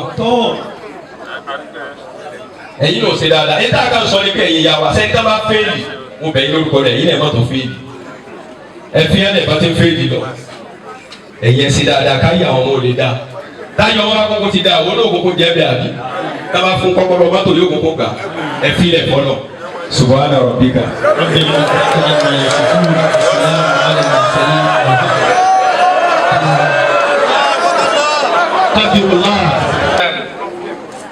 وأكرمنا بالقرآن والصلاة والسلام على المبعوث رحمة للعالمين والعاقبة للمتقين فلا عدوان إلا على الظالمين ربنا آتينا الحكمة وفصل خطابه ومن يؤت الحكمة فقد أوتي gbogbo tí wọ́n sọ fún wa ọlọ́jọ́ wúlò fún wa nítorí pé anabi Muhammad àǹfààní anabi nílẹ̀ kẹta ilẹ̀ sangiti ni tí wọ́n gbé òjò ẹ̀kẹ́rọ̀ lọ́kàn sàn lórí ẹ̀mí láàrin 30 minutes bá débẹ̀ ẹ̀ní lágbàdá pé òjò rọ̀ bẹ́ẹ̀ ni àwọn tí wọ́n ń gbọ́ wáàsí ẹlòmíì ẹ̀mí rẹ̀ ẹ̀mí ọlọ́ra ni gbogbo ọ̀rọ̀ ọlọ́run tó gbọ́ lẹ́nu ustaz wa Muhammad Jami arike sọlá ti ustaz wa Misiri Kabir àti etí kékeré tẹ́bí náà fi kó lẹ́gbẹ̀ẹ́ yìí yóò gbọ́ yé yóò dẹ̀ mú lò yóò dẹ̀ lápálára rẹ̀ yàrá rẹ̀ pé alájà mọ̀ ti change gbogbo tí afa wa Misiri wípé àwọn obìnrin mọ̀ ti change dáadáa gbọ́dá ẹ̀gbọ́n wà tí wọ́n ti ń jọ alájà Zulfa tí wọ́n ń ṣe tààzí àwọn ni eléyìí ó wúlò fún un ẹlòmíì ní o tún wá change lára tiẹ̀ náà ọlọ́run tá a ṣe ẹnìkan ọ̀kan wa ní ẹ̀mí ọlọ́ra ilẹ̀ kejì èyí tí ó kàn gbomi dúró tó yẹ pé kò ní wúlò fún gbogbo ohun tí wọ́n sọ nígbà yóò ti rẹ́kọ̀dẹ̀ bí CD tó bá dé ọjà àbí tó bá dé kí yóò máa sọ fáwọn èèyàn òun gan kò ní wúlò àmọ́ àwọn tó wá sọ fún yẹn yóò wá wúlò fún wọn ẹlẹ́kẹta onáni sankiti gbogbo náà wí fún wí ni o wọ́n ti wọ́n sọ tí wọ́n ní àwọn afẹ́ ẹni wọ́n dùn ọjà kò ní wúlò fún jẹ́ ìpín òun fẹ́ lómi kí ni wọ́n wí wọ́n sọ̀rọ̀ fa kódà fún Jamiu sọ̀rọ̀ nígbà wọn ní tí Abiyu náà sọ tiẹ̀ Kabiru náà sọ tiẹ̀ Al-Misri náà dákẹ́ ọjà kí ni wọ́n wí wọ́lá ìkùnrin bí kankan wí ọlọ́mọ sì ti wà bẹ́ẹ̀ rí Alhaji wa Aminu Nasara ọlọ́kọ̀ọ́ba sọ lẹ́sàn-án níbi fẹ́ bá wa sọ ní òwúrọ̀ yìí òun náà ni ọ̀pọ̀rọ̀ àfáwà kan nígbà tó máa ń sọ̀rọ̀ nípa àwọn ẹ̀kọ́ yóò ní ẹ̀kọ́ tí àwọn èèyàn fọkàn sí kọ́ dáa jùlọ náà lẹ̀kọ́ medicine ẹ̀kọ́ nípa ara physical body ó ní but the mother of all knowledge ìyá gbogbo ìmọ̀ òun náà ni ẹ̀kọ́ tí ń tọ́jú ẹ̀mí ẹ̀kọ́ tí ń tọ́jú ẹ̀mí nínú Quran Ọlọ́run búra pẹ̀lú nǹkan mẹ́sàn-án nípa ẹ̀mí Ọlọ́run bá mi tí o bá búra ọ̀rọ̀ tó bá sọ òdodo ni Ọlọ́run tó wá ń búra gbogbo súra tẹ́bárí Ọlọ́run búra nínú ẹnu Quran súra Makiyya a ní 114 súra sínú Quran 91 sọ̀kalẹ̀ gbòòrò Maka 23 ló sọ̀kalẹ̀ gbòòrò Madina àwọn súra Madina ni yẹn kírun ẹ gba àwẹ̀ ẹ ti dáadáa Maka àwọn súra Maka ọ̀rọ̀ ń pa ìmọ̀lọ́ ni pa tawhid ni ń pa kìyàmà ni Ọlọ́run á búra pẹ̀lú àwọn nǹkan mẹ́jọ nípa ìtọ́jú ẹ̀mí wa gbogbo ìwà tí àwọn èèyàn ń wù sí ọ̀dà tá à ń sọ yìí wallahi ẹ̀mí yẹn ló ti bàjẹ́ khatamallahu ala qulubihim wa ala sam'ihim wa ala absarihim ghishawa wa lahum adhabun adhim Ọlọ́run ṣe ti wá bẹ́ẹ̀. Ọlọ́run búra ẹgbẹ́ bismillahir rahmanir rahim wa shamsi wa duha Ọlọ́run mo búra pẹ̀lú oòrùn bó ṣe yọ ìbò búra pẹ̀lú ẹ̀ wa duhaha ìmọ́lẹ̀ rẹ̀ ká tó rí yìí Ọlọ́run mo fi búra ó di méjì wal qamari idha talaha Ọlọ́run mo tún búra pẹ̀lú òṣùpá tó náà bá tún tẹ̀lé oòrùn lálẹ́ wan nahari idha jallaha Ọlọ́run mo búra pẹ̀lú ọ̀sán tí gbogbo ẹ̀ bá mọ́lẹ̀ tí ò ní dípẹ́ ìtàlá ń jàrin wal layli idha yaghshaha Ọlọ́run mo búra pẹ̀lú òru nígbà tó gbogbo ẹ̀ bá gbòòrò ọdún mélòó báwọn wọ́n yẹ kọ́ ọmọ káfà. was-samaa'i wa ma banaha Ọlọ́run mo búra pẹ̀lú sọ́mà fún ṣe máyì tí ẹ̀rí kọ́ fàyà ń bì kan. wal-ardi wa ma dahaha mo búra pẹ̀lú rẹ̀ fún ṣe tẹ̀ yìí tẹ́ ń tẹ́ mọ́lẹ̀ tí mo fàyà máa yín lẹ́sẹ̀. Ọlọ́run á ní kí wọ́n lọ gẹ́gẹ́ wọ nafsin wa ma sawaha fa alhamaha fujuraha Ọlọ́run ni mo búra pẹ̀lú ẹ̀mí mo gbé sí náyà ẹ̀mí yẹn fa alhamaha fujuraha wa taqwaha mo fi mẹ̀mí náà ilham lọ́nà sí mẹ́mí kọ̀ọ̀kan etí ọ̀dà ni má ṣe o tó o bá ṣe ọ̀jẹ̀ ìyàrá yàtọ̀ láti kí a àwọn Yorùbá làákà ìpọ̀ wọ́n ní nínú ọ̀rọ̀ Yorùbá tí wọ́n sọ tó jiná jù òun náà ni pé kò ní kùn wọ́n bá máa ń ó sì jẹ́ sí náà sí Quran Ọlọ́run sọ pé balil insanu ala nafsihi basira walau alqa ma'azira Ọlọ́run ti fi mẹ̀mí yẹn pé tí mò ń ṣe yìí dáa tí mò ń ṣe yìí ọ̀dà gbogbo ohun tí a fa aṣọ fún wa ẹ̀dá kan gbogbo wa tá a ń ṣe tẹ́wọ́ tí ọ̀dà ẹ̀dá jáwọ́ kó ń bẹ̀ ó dé wa ẹ̀dá jáwọ́ kó ń bẹ̀ torí Yorùbá làákà ìbọ̀fà wọn ẹni tí ó ṣẹ̀sìn ni yóò ṣe ẹ̀sìn àwọn ti ẹ̀sìn mistake kékeré kan wọ́n ní yóò ṣe ẹ̀sìn tó bá di láhírà ayélujára kan tó mọ́ sẹ̀mí ayé wọn tó mọ́ sẹ̀sìn lọ tó rẹ̀ tó tọ́ wọn yìí dà bí ìwà náà lọ pé alábòsí a máa lówó alábòsí a máa kọ́lé alábòsí a máa bímọ a máa ti bọ̀ ká alábòsí ìgbà yìí dára àbòsí wo ló dùn kọ́ máa gbẹ̀rù ní lẹ́yìn ọlọ́ba ọlọ́run ti ń fún ọ jẹ ti ń fún ọ mu ti ń fún ẹ wọ̀ ọfẹ́ gbọ́wọ́ sí gbé ọfẹ́ pẹ̀sẹ̀ ó sì gbé. mo ń gbọ́ ọ̀rọ̀ ẹnìkan ó ní gómìnà Ṣètìmá wọ́n sọ̀rọ̀ nípa Abíọ́lá wọ́n á sọ̀rọ̀ ẹ̀ka Babangida wọ́n sọ pé ó ní wọ́n ò ṣe lágbàáyé ni Babangida náà dà owó òní tó ṣe nídìí sí ni pẹ̀lú gbogbo owó gbogbo olóyè olùgbé Babangida tó ṣe rí ni tí wọ́n fẹ́ rí bẹ́ẹ̀ ọdún wọn ni wọ́n ká wa ọlọ́ọ̀mọ́ mọ̀ àmín inna batisha rabbika ìgbàmù ọlọ́ọ̀bà wọ̀ láì òní sọ́wọ́ rí tọ́jú Babangida ni àbíbáwò ẹjọ́ kálukú wa ṣe dáadáa pàápàá jùlọ àsìkò tí ṣe ìtọ́gbòde yìí asúlìlá wọ́n ń polóògùn wọ́n ń polo àwọn kan tí ọ̀dà ọwọ́ ṣe déédéé àbísí tí Imam Bukhari gbà wá wọ́n gbà lọ Sayyidina Hudhayfa bun Yaman onídàá bá jókòó ti ànábì Muhammad sallallahu alayhi wa sallam táwọn yẹn máa ń béèrè wọ́n máa ń béèrè nípa àlùjánnà ìgbádùn sàárè nípa ọjọ́ pé dàlùkìyàmà báwọn ti gbọ́ ọ̀rọ̀ Ọlọ́run bá wọ́n lè mi máa ń béèrè nípa burú tó Hudhayfa ni mo wá béèrè nípa níbi ya Rasulullah sallallahu alayhi wa sallam kunna fi jahiliya wa sharr faja'a Allahu bi hadha al-khayr albada hadha al-khayr min sharrin ó ní àwọn àánú àyìnbọ̀kan ká mutí ká ṣe zìnà ká jalè ká kọ́ ṣẹbọ ìgbésí ayé tá a lò ìgbésí ayé bẹ́ẹ̀ Ọlọ́run á mú oore wa Ọlọ́run á mú oore ìsìlámù wa ṣé oore yóò máa lọ bẹ́ẹ̀ ni àbí aburú mi tún bọ̀ lẹ́yìn rẹ̀ Ànábì ní ara oore yóò lọ bẹ́ẹ̀ aburú ń bọ̀ lẹ́yìn rẹ̀ ó ní albada dhaka khayr min sharrin ẹ̀mí agbára sharrin min khayrin ṣé lẹ́yìn aburú yẹn ṣé oore mi ń bẹ ọ́ ní bẹ́ẹ̀ ni walakin fi ìdákàlà olóore yẹn kò ní bí ọ̀ma yóò ní ìrújú àsùtà wà yìí ní ìrújú yẹn o mùsùlùmí ló ń pera rẹ̀ o tún wà mọ ẹgbẹ́ ògbóni mùsùlùmí ló ń pera rẹ̀ o tún wà mọ ẹgbẹ́ àwọn tí wọ́n ń pọ̀fọ̀ o wà mọ àwọn tí wọ́n ń mi sẹ́rẹ́ mọ́tò àwọn kéékèèké ńlọrin tí a bá ń tẹ̀lé àwọn oníwéré káàkiri àdúgbò tí ó ń sẹ́rẹ́ bá mi sẹ́ alẹ́ kan nínú àwọn ará òkèlè rẹ̀ á pé dárìsá tí wọ́n bínú o má bínú àfàmì. ẹ̀yin náà tẹ̀lé wọn. bẹ́ẹ̀ni ìjọba wọn ni òun máa ń mi sẹ́rẹ́ ní sport mi sẹ́rẹ́ báyìí gbogbo ẹgbẹ́ bá tẹ̀lé àwọn ìjọba yóò kú lẹ́yìn wọn ni. àwọn ìgbà pé wọ́n tún mi sẹ́rẹ́ o wọ́n tún mi sẹ́rẹ́ òpónú àdìsárì wọ́n tún mi sẹ́rẹ́ bàbá onísẹ́rẹ́ wọlé èdè o sẹ́fẹ́ lọ́rọ̀ ìgbẹ́ ọdẹ ni lórí títí kì í ṣèjà iṣẹ́ Ọlọ́run ọba ni. Orin díẹ̀ bá hàn gbà kékeré. Ọlọ́run ṣàlùwà. Àmín. Àwọn wọlé gan nínú ọgbà kí èèmà mi sẹ́rẹ̀ wọn. Ó wá ń kúrẹ́ láàfà òtún mi sẹ́rẹ̀. Òtún pọ̀fọ̀. Òtún gbẹ́gẹ̀dẹ̀. Òun rẹ̀ dìyẹ mọ́lẹ̀ láàyè. No, bàbá.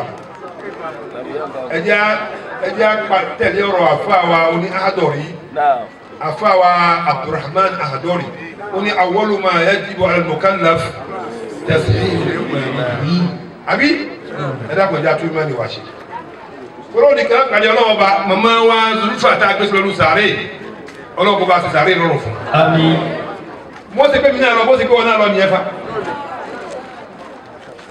àti ikú ọmọ ẹ̀ kódà ìyá yẹn máa gbọ́dọ̀ wà tẹ́ ẹsẹ̀ wa tí wọ́n ti gbé dẹ́mi padà sí dáa ó máa bè lọ́ọ̀rẹ̀ tàlọ́ joseph láyé mọ́nù rockbook tàlọ́ joseph láyé dọ́gbẹ́ tó wọ́n ṣe kọ̀ọ̀lọ́ lọ́wọ́ onílé dáhùn fa ẹni tó bá sí lọ́wọ́ bá pẹ̀lú tẹ̀wéhídì nìkan ni ó dáhùn ọlọ́mọ sábà sí nọ́ọ̀rùn fún ìyá náà lọ.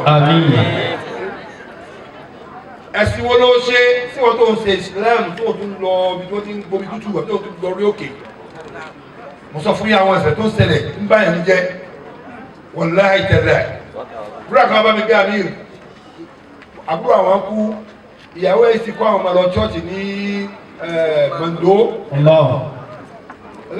Mando tí ọmọ kàkú yẹn sọ náà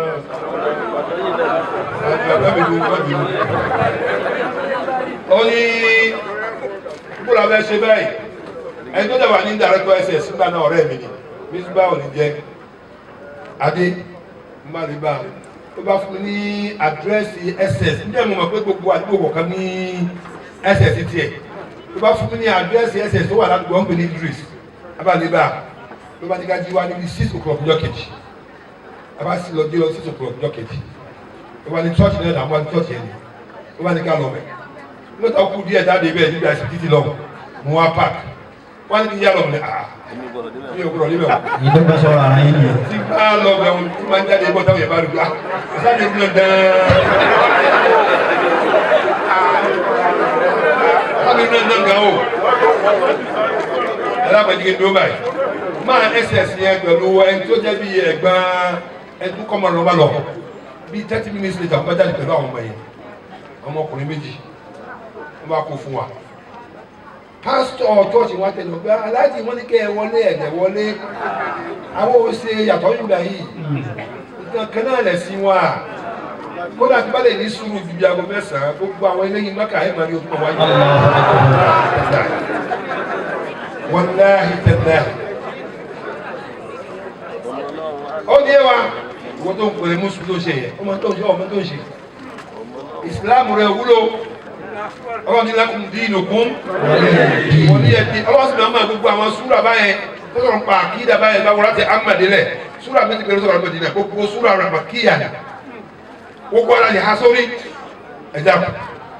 ẹja túgbèsè ayé wa ṣe ẹja túgbèsè ayé wa ṣe nítorí ijọ́ tí ó ṣẹlẹ̀ sí mi bó ṣe ṣẹlẹ̀ sí alájà Zulfa yìí alájà mi ló sẹ́ra kọ́ ṣe nífẹ̀ẹ́ Zulfa tó wọ́n mọ̀ pé wọ́n mọ̀ bá dúró sáré wọ́n padà sílẹ̀ gbogbo àwọn ọmọ rẹ̀ wọ́n padà sílẹ̀ tí ìbá ilé tẹ́sí wa gẹ́gẹ́ bí afa Kabir sọ fún wa bóyá ló padà sílẹ̀ mọ̀ bóyá ló fi dá sáré mọ̀ mọ̀mọ́ táìmù ti tó àbí ọlọ́wọ́ fún yín sòrò ẹ̀ sàmì àdúrà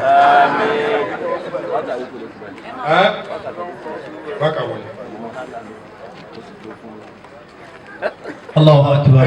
ẹjẹ àtúntò ní ara wa ṣe afa yìí rẹ mi létí ìwà kàkà tí wọn dáńjẹ tá nígbà tá ń lọlé àwọn àna ọkọ mi wọ pé yá khadima jismi kam tashuqu min khidmatihi atatlibu biha min man fihi khusrani in had ila ruh فاستكمل بقدرته فأنت بروح لا بجسم إنساني فأنت بروح لا جسم إنساني قل يا خادم الجسم mo pe wọ́n tó ń tọ́jú ara nìkan ẹlòmíì ní ìpara ìkànnà ó ní ìpara irun ó ní ìpara arúgbà gbogbo ìpara oríṣiríṣi lónìí yá khadima al-jism mo pe wọ́n tó ń tọ́jú ara nìkan ṣé wàhálà tó ń ṣe yọkọ̀ báyìí ṣé wàhálà tó ń ṣe ọkọ̀ ẹ̀ àrùtọ́ ibi tó bá kú kalẹ̀ báyìí tí ẹ bá ṣe pẹ́ ní ire ní ẹ bí àwọn ẹni ire tí wọ́n ń tẹ́ ní ire bí àwọn Abdullahi Abu Jabir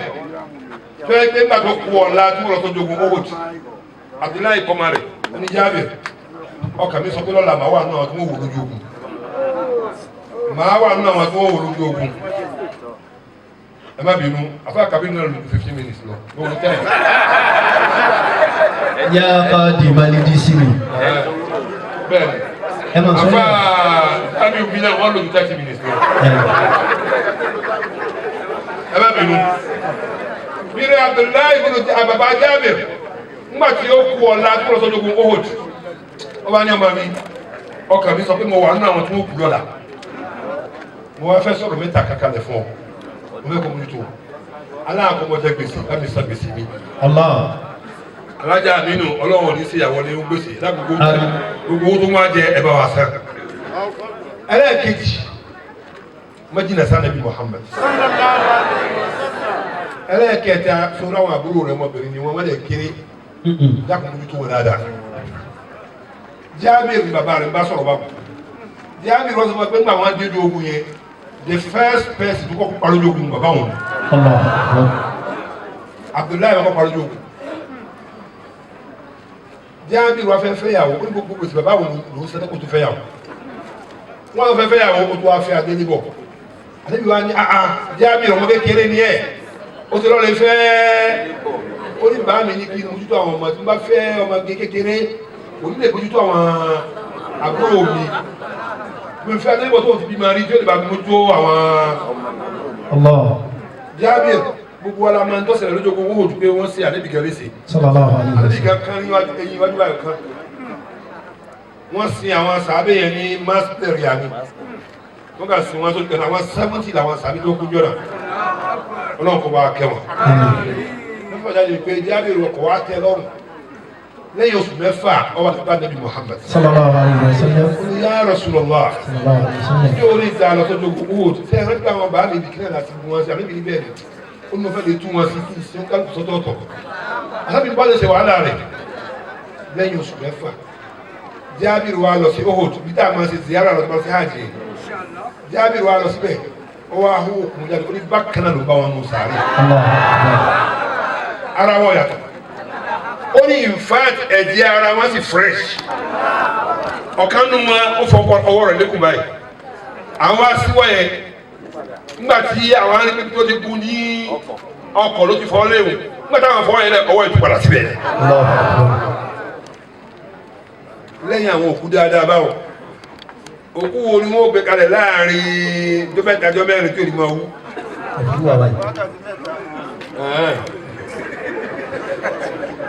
Ó ní yá hádìí máa lè jísìmì wọ́n tó wà ń tọ́jú ara yẹn tó tọ́jú ẹ̀mí ẹ̀mí làwọn yẹn tọ́jú tó gbé ìmọ́lẹ̀ ẹ̀mí yẹn wá ran ara. Ìmáàmù wa Ìmáàmù Málíkì gbàdí sí yẹn wá nínú Muwatta rẹ̀. Àárọ̀ wa gbogbo wa tí wọ́n ti fún wa lọ́jọ́ kò sí wọn láǹfààní. Ẹ dákun àǹfààní ẹ̀ ní pé ká change. Tọ́lọ́jọ́ lọ́ba ọ̀kan náà ẹni rẹ̀ ó ní innal layla wan nahara ya'malani fika fa'mal fihima. Innal layla wan nahara ya'malani fika fa'mal fihima. Mo máa bá wọn ilé ìbò sọ̀rọ̀. Lọ́rọ̀ àkànbẹ̀ English ló sì lọ́dọ̀ wa mo máa bá sọ̀rọ̀ ìgbé lọ. Ẹ̀yin ilé ìbò ẹ̀sìn mistake. Any past tense, present tense, present continuous, mo ní mistake kò sí present tense. Mo ní dẹ̀rẹ̀ ara àní fílò madi mọ̀dọ́rì àti fílò amọ̀. Kò sí present tense, kò sí àsìkò kan tásìkò yẹn dúró. Àsìkò ńlọ ni innal layla wan nahara ya'malani fika. Wọ́n ń ṣiṣẹ́ lára rẹ̀ ọmọ ìyá mi ní Islam àsìkò tá ń lò yìí à ń súnmọ́ sáré ìwà ni. Àwọn nìkan ní sùkúlù sáré yẹn ọlọ́wọ́ bá mọ̀ ń gbọ́rọ̀ yìí sísá wa tó sẹ́láìsì wọ́n ní wọ́n kí zuru tán wọ́n ní sèṣì wọn lẹ́bí wọ́n ti kí zuru tán báyìí wọ́n lọ sọ̀rọ̀ ìkọ̀lẹ́ ìlà wọ́n lọ sọ̀rọ̀ yẹn pé tó bá di asir ní masábàájí asir yẹn alikiyama lọ bọ́ sí. wọ́n lọ mọ rẹ̀ tó wà ní Amẹ́ríkà ń fóònù ẹ̀ wá gbé wá pè aláàjì pé aláàjì mò ń pè màmá mọ́mí àbí bá ti máa ń gbé wọn ò gbé aláàjì wa wọlé lọ wọ́n ń pè ọ̀rọ̀ ẹ̀ka ọ̀dáhùn wọ́n pé yóò kú làwọn bá sọ. ìròyìn tó kẹ́mi nìyẹn o ó ní ẹyin ìjọ kan náà wọ́n ó pè mí náà ti di dáhùn àbí èrò àbá lọ. àmọ́ bí ọ̀yà bí òní yá ní ìsìn lọ́wọ́ bá kó sàánú wa. Ìmáàmù Sàárẹ̀ onímọ̀tò ọjọ́ kan mo ní wọn náà kan Ìmáàmù Sàárẹ̀ nígbà tó mo dọ̀ mọ́ 60 years onímọ̀ wọn ń ṣe wáàdì mo ní mo dọ̀ mọ́ 60 years àbàbà àjọ olóòrò kò tún fẹ́ kú yìí bá. àti wọn wọ 65 years lọ nínú àná ọlọ́ 66 years ẹ bá kú ní ìsìn náà púpọ̀ lọ́mọdé bàbá mi ti lọ bàbá mi ti lọ lọ́n dájì ká kú dáadáa. èyí tó kú náà ni kọ́ lọ́n ṣe ní ọ̀fẹ́ fún wa ká kú pẹ̀lú ká mọ̀ la ilaha illallah Muhammadur Rasulullah subhanaka Allahumma wa bihamdika nashhadu an la ilaha illa anta nastaghfiruka wa natubu. Alhaji wa Abdul Fatai wọ́n ní 1000 owó àdúrà. Bàbá wa tó yẹ bí wọ́n ní 1000. Bàbá wa chairman fún àwọn arúgbó Islam 1000. Bàbá wa àgọ́dọ̀ wí wọ́n ní 200. Bàbá wa iná wọ́n ní 200. Bàbá wa Maraba bàbá wa Shehu Hamdala. Bàbá wa iná wọ́n ní 500.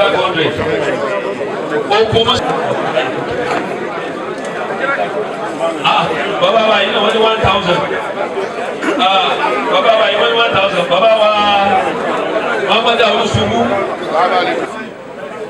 Ẹ̀dàkùn àdúgbò Ànábì Muhammad. Wọ́n ní àwọn ará àdúgbò bíi àwọn alájàrà sí àwọn ọmọ fi 1000 náà ṣẹ́ wọ́n ní kọ́mọ tó wọ sàrà. Ọlọ́dàkùn mọ́sàbà wà gbà fún wa máa ní.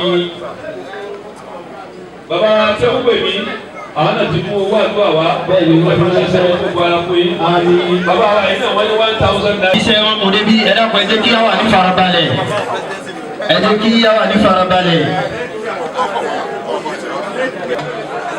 wọ́n tún mọ́sálásí sí lọ́wọ́ báyìí. wọ́n náà wó tààrà. ọlọ́kọ́ wa dàkú kọ́ wọlé aṣáájú ẹ̀dá Nabi Muhammad. sallallahu alayhi wa sallam. lórúkọ alájà wa Zulfa nípa ìtú mọ́sálásí náà ṣe. alájà wa Rafat láti Jos. wọ́n lè lò ní ọmọ jẹ́ owó mọ́sálásí. ẹ dákun lórúkọ alájà wa Zulfa alhaji wa Aminulayi Nasara wọ́n ní 5,000 naira. bàbá wa Rasraj owó mọ́sálásí lè léyìí o 2,000 naira ẹ̀dá kan tó bá kẹ́kọ̀ọ́ dìde. bàbá Abdulwahab dàkú.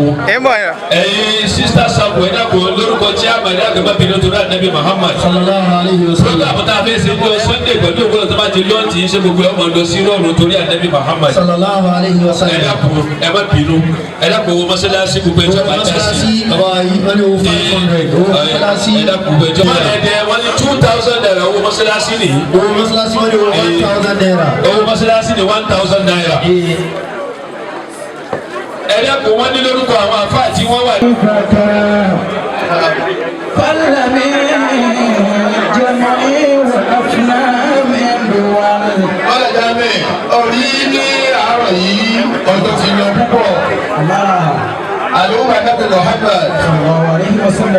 bàbá wa àgbà nídòkó bàbá ìmáàmù àgbà aláàbò Ahmad àdùkù ọlọ́mọṣà járí bàbá pé.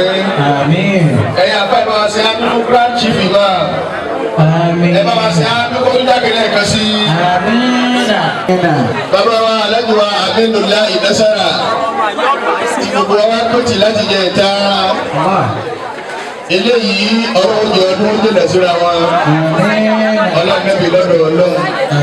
abájáde èyí dábàá fi gba owó sàárà fáwọn àfà lórúkọ tó yìí ló dúró fún gbogbo àwọn àfà rẹ̀ ìdàlùmọ̀ lóòdà àbá yìí. ìdàlùmọ̀ lóòdà yàtọ̀ ìlú fẹ́mi ẹ̀kọ́. àtàwọn àti ẹnìkejì wọn táyọkẹ ìbéèrè wọn alájùmọ̀ Rasraj ọbẹ̀ bá sí ìdòkó mọ́sálásí yorùbá kan tá a lè rọwọ́ yé ń bẹ̀ ọlọ́mọ ká yín kúrò lè báyìí àti Rasraj kò sóde olówó náà àbí tálíkà kan tí wọn ò ní má lọ́bẹ̀ àdáwò tó bá lajà nínú láyé àsìkò tó ní ọlọ́mọsà fìyín láyà balẹ̀ alájà yìí ní sàdúrà fún yìí wọ́n bá wọn fìyín lẹ́nu balẹ̀ wọ́n fìyín láyà balẹ̀ ọlọ́mọ tó fi mi kú fún sí pẹ̀lẹ́pẹ̀lẹ́ ọlọ́mọ ẹ̀mí lọ́dọ̀ ọlọ́run ó wà wà fún àwọn ọmọ yẹn rẹ̀.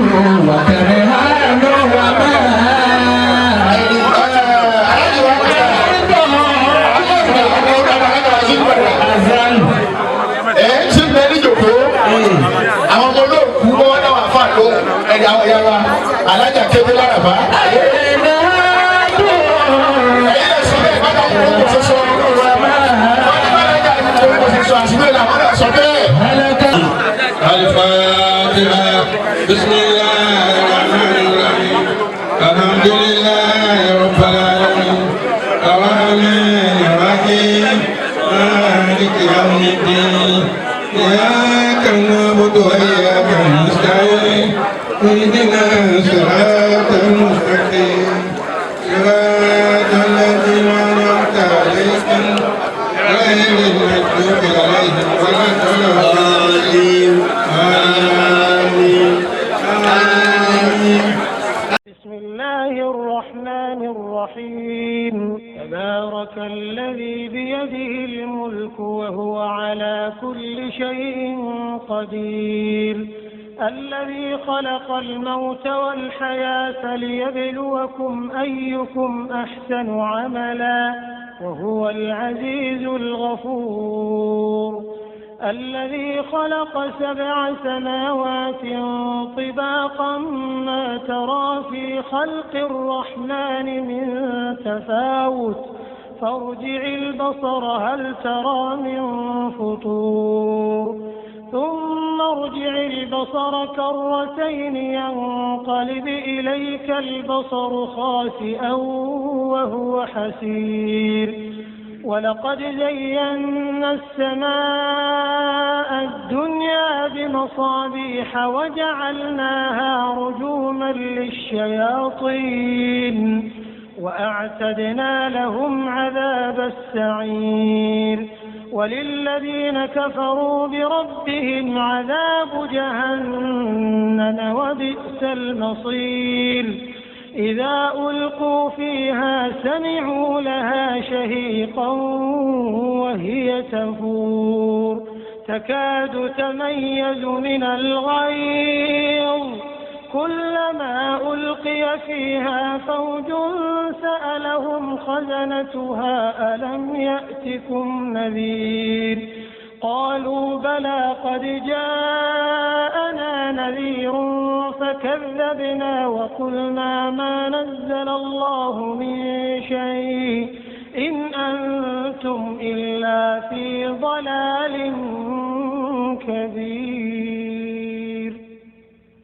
وقالوا لو كنا نسمع أو نعقل ما كنا في أصحاب السعير فاعترفوا بذنبهم فسحقا لأصحاب السعير إن الذين يخشون ربهم بالغيب لهم مغفرة وأجر كبير وأسروا قولكم أو اجهروا به إنه عليم بذات الصدور ألا يعلم من خلق وهو اللطيف الخبير هو الذي جعل لكم الأرض ذلولا فامشوا في مناكبها وكلوا من رزقه وإليه النشور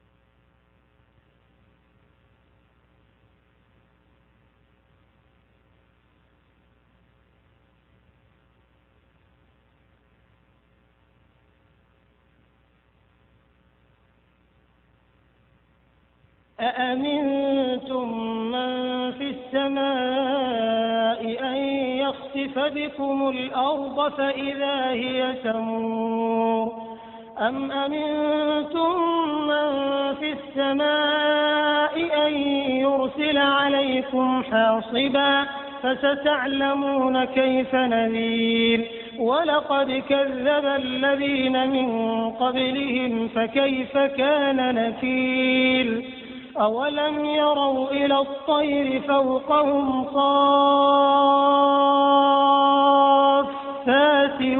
ويقبضن ما يمسكهن إلا الرحمن إنه بكل شيء بصير أمن هذا الذي هو جند لكم ينصركم من دون الرحمن إن الكافرون إلا في غرور أمن هذا الذي يرزقكم إن أمسك رزقه بل لجوا في عتو ونفور أفمن يمشي مكبا على وجهه أهدى أمن يمشي سويا على صراط مستقيم قل هو الذي أنشأكم وجعل لكم السمع والأبصار والأفئدة قليلا ما تشكرون قل هو الذي ذرأكم في الأرض وإليه تحشرون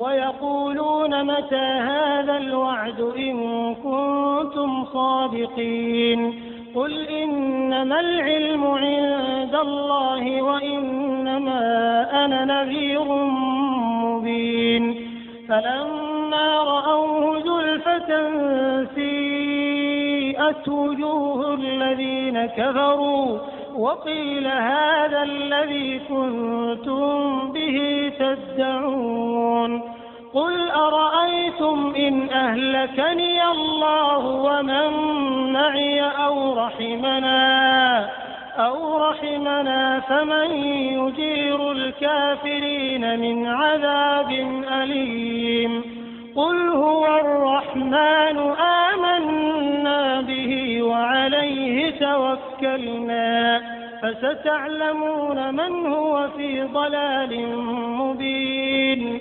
قل أرأيتم إن أصبح ماؤكم غورا